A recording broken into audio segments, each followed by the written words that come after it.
Hello दोस्तों, स्वागत है आपका एक बार फिर से हमारे YouTube channel SK math classes में। मैं सुजीत कुमार आज आपके लिए लेकर आया हूँ गुणा और भाग पर आधारित प्रश्न। दोस्तों, आपसे मैं निवेदन करता हूँ कि यदि आप हमारे चैनल पर नए हैं तो हमारे चैनल को सब्सक्राइब कर लीजिए। अब शुरू करते हैं। पहला क्वेश्चन दिया है कि दो संख्याओं का गुणनफल 1575 है और उनका भागफल 9/7 है। दो संख्याएं मान लीजिए x और y है, इनका जो गुणनफल है दोस्तों वो दिया है कि 1575 है और इनका जो भागफल है मतलब x को y से डिवाइड कर रहे हैं तो कितना आ रहा है 9/7 आ रहा है। तो संख्याओं का योगफल ज्ञात कीजिए। x प्लस y का मान पूछ रहा है। देखिएगा दोस्तों, इसका दो तरीका होता है। पहला तरीका, यहाँ पर x y इसके बटा में y कर देते हैं और इधर 1575 है इसके बटा में y कर देते हैं। ठीक है, दोनों तरफ y से हमने भाग दे दिया तो ये वाला हिस्सा x बटा के y हो गया और इसका मान दिया है 9/7। तो 9/7 y बराबर 1575 बटा के y हो गया। इसको 9 से पहले काट देते हैं। 9 एकम 9 हो गया, 6 बचा, यहाँ पर 67 हो जाएगा तो 9 7 63 और यहाँ पर जो है कि 9 5 45। अब देखिए y का इसमें गुणा हो जाएगा तो y स्क्वायर बराबर 175 और ये जो बटा में 7 है इधर आ जाएगा तो गुणा में 7 हो जाएगा। अब देखिए वाई स्क्वायर को क्या वाई स्क्वायर इक्वल टू 175 को लिख सकते हैं हम लोग 5 गुणे 5 गुणे 7, 5 5 25, 25 7 175 हो गया और गुणे 7। अब देखिए y बराबर क्या हो जाएगा, यहाँ से जोड़ा बन जाएगा 5 का 5 के साथ, 7 का 7 के साथ, तो 5 गुणे 7 बराबर 35। y का मान आ गया 35 दोस्तों। यहाँ पर रख दीजिए, इसी क्वेश्चन में रख दीजिए। तो x बटा के 35 बराबर 9/7, 7 एकम 7, 7 5 35, x बराबर हो गया 5 9 45। दोनों संख्याओं का योग पूछा है, 45 में 35 जोड़ दीजिए, कितना आ जाएगा 80। यही 80 आपका आंसर होगा। दूसरा सवाल दिया है कि जब किसी संख्या को 13 से गुणा करते हैं तो गुणनफल में सभी अंक 9 के होते हैं। ऐसी सबसे छोटी संख्या ज्ञात कीजिए। जब किसी संख्या को, मान लिया हमने संख्या x है, इसको 13 से गुणा करते हैं तो सभी अंक 9 होते हैं, 9 के होते हैं। पता नहीं कहाँ तक जाएगा ये पता नहीं है।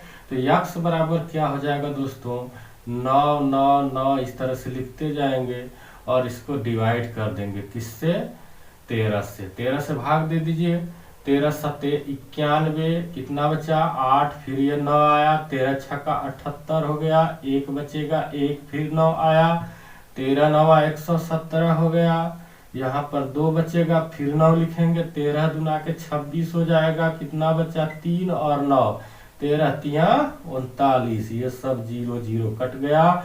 कहने का मतलब जो सबसे छोटी संख्या वो होगी 7 6 9 2 3। ठीक है। अगला क्वेश्चन दोस्तों इस तरह से दिया है कि दो संख्याओं का गुणनफल 9375 है।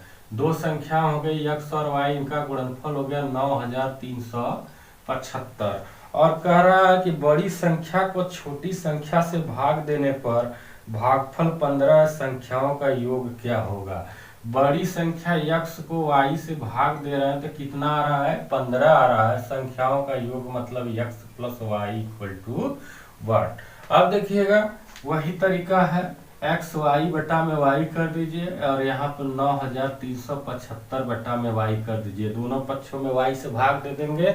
अब देखिए x बटा में y है, इसका मान 15 मतलब 15y बराबर 9375 और बटा में जो y है ये इधर गुणा हो जाएगा, y स्क्वायर हो जाएगा। तो 15y स्क्वायर बराबर हो गया 9375। तो भाग दे देंगे, 15 से काटेंगे इसको तो 15 छक्का 90, 3 बचा, 15 दूना के 30 और 15 5 75 हो गया दोस्तों। तो y स्क्वायर बराबर 625 मतलब y बराबर कितना हो जाएगा 25। अब y बराबर 25 है, यहाँ पर मान रख दीजिए इस इक्वेशन में x बटा 25 बराबर 15। तो x बराबर हो जाएगा 15 गुणे 25 मतलब 375।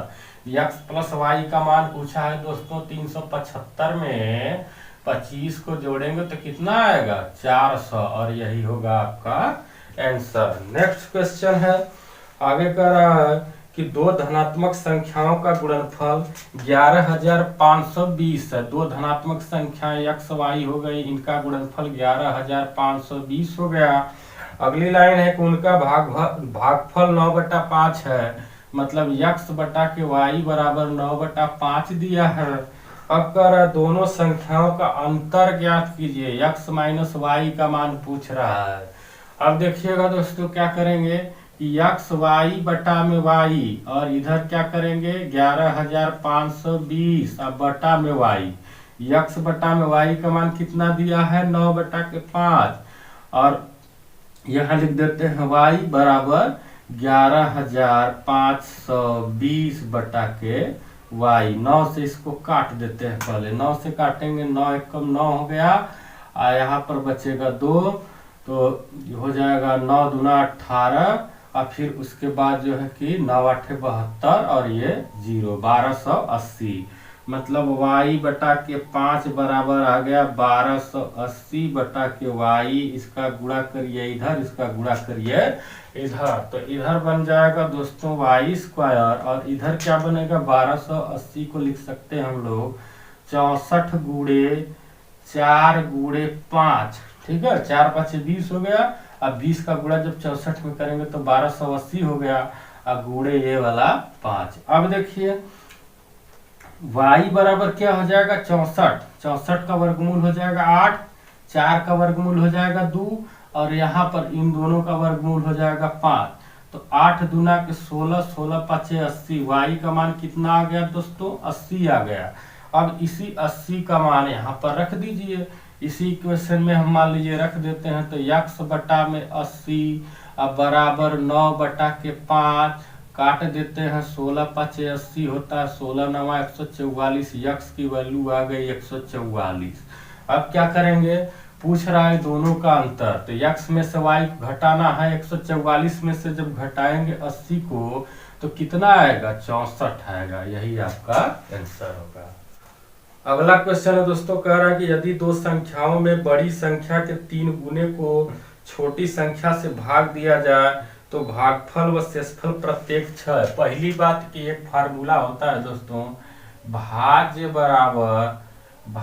बराबर होता है भाजक गुणे भागफल प्लस शेष हो गया। दो संख्याएं हम मान लेते हैं, हमारी दोनों संख्याएं x और y हैं। x हमारी बड़ी संख्या है और y क्या है छोटी संख्या है। तो पहला कह रहा है कि बड़ी संख्या के 3 गुने को मतलब 3x, इसको किससे भाग दिया जाता है छोटी संख्या से भाग दिया जाता है, छोटी संख्या y हो गई, तो भागफल और शेषफल दोनों कितना आता है 6 आता है। तो 3x बराबर हो गया 6y धन 6, मतलब x बराबर हो जाएगा 2y प्लस 2। ये इक्वेशन नंबर फर्स्ट हो गया। अब दूसरा लाइन में कह रहा है कि यदि छोटी संख्या के 5 गुने को, छोटी संख्या का 5 गुना 5y हो गया, इसको भाग दिया जाता है बड़ी संख्या से, मतलब x से भाजक के स्थान पे x रखेंगे, बड़ी संख्या से भाग दिया जाता है तो भागफल 2 आता है और शेष कितना आता है 3 आता है। अब देखिए 5y बराबर हो गया 2x धन 3।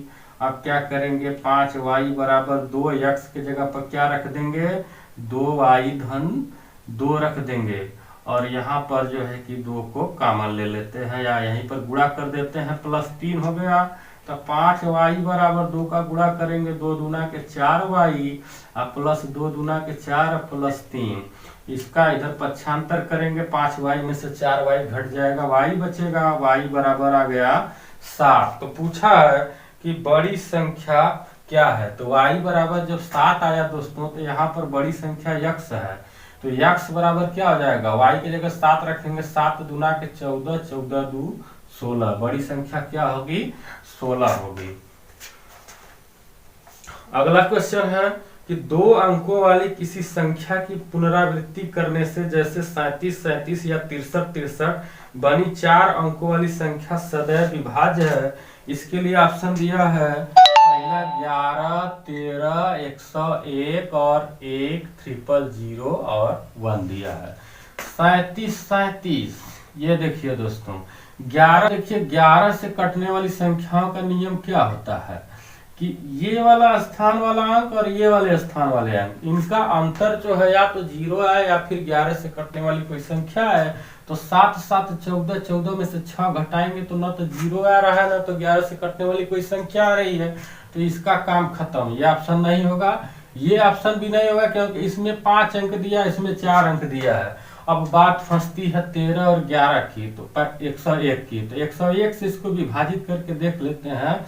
37 37 को दे दीजिए 101 से भाग, 3 बार जाएगा दोस्तों 303 बचेगा, ये हो गया 0 7 0 और ये 7 यहाँ पर आ गया, 7 बार ले जाइए 707 आ जाएगा। कहने का मतलब 101 से इस प्रकार की संख्या 37 बार में विभाजित हो जाएगी, तो इसका ऑप्शन नंबर सी आपका आंसर होगा। आगे क्वेश्चन दिया है दोस्तों कि एक संख्या में दूसरी संख्या से भाग देने पर भागफल 3 प्राप्त होता है। एक संख्या x हो गई, इसमें दूसरी संख्या से भाग देने पर कितना प्राप्त होता है? 3 प्राप्त होता है। जबकि दोनों संख्याओं का गुणनफल 6075 है। छोटी संख्या ज्ञात कीजिए। x y का मान दिया है 6075, अब y का मान पूछ रहा है। अब देखिए इसको लेते हैं, यहाँ पर x y बटा में y कर दीजिए बराबर 6075 हो गया। x बटा y का मान 3 दिया है और इसके बटा में y कर देंगे 3y स्क्वायर, ये यहाँ पर जाएगा स्क्वायर हो जाएगा 3y स्क्वायर बराबर 6075। इसको 3 से काट देते हैं, 3 दूना के 6 0 और 3 दूना के 6 हो गया और 3 5 15। y स्क्वायर बराबर आ गया 20 25, तो y बराबर क्या हो जाएगा 45, क्योंकि ये 45 का क्या है वर्ग है। अगला क्वेश्चन ये y बराबर 45 मतलब छोटी संख्या आ गई आपकी 45। नेक्स्ट अगला क्वेश्चन दोस्तों कह रहा है कि जब किसी संख्या को 56 से भाग दें तो 29 प्राप्त होता है। यदि इसी संख्या को 8 से भाग दें तो क्या शेष बचेगा? 56 से भाग देते हैं तो 29 शेष बचता है। अब कह रहा है 8 से भाग दे तो क्या शेष बचेगा? तो इस तरह के क्वेश्चन में जो शेष बचता है उसी को डिवाइड किया जाता है। 29 को 8 से भाग दे दीजिए, 8 3 के 24 हो गया, कितना बचा 5, यही 5 शेष बचेगा। आई होप दोस्तों ये वीडियो आपको अच्छी लगी होगी। इस प्रकार की और ढेर सारी वीडियो पाने के लिए हमारे चैनल को सब्सक्राइब कर लीजिए और इस वीडियो को ज़्यादा से ज़्यादा लाइक और शेयर कीजिए। धन्यवाद दोस्तों, मिलेंगे अगली वीडियो में एक और नई टॉपिक के साथ।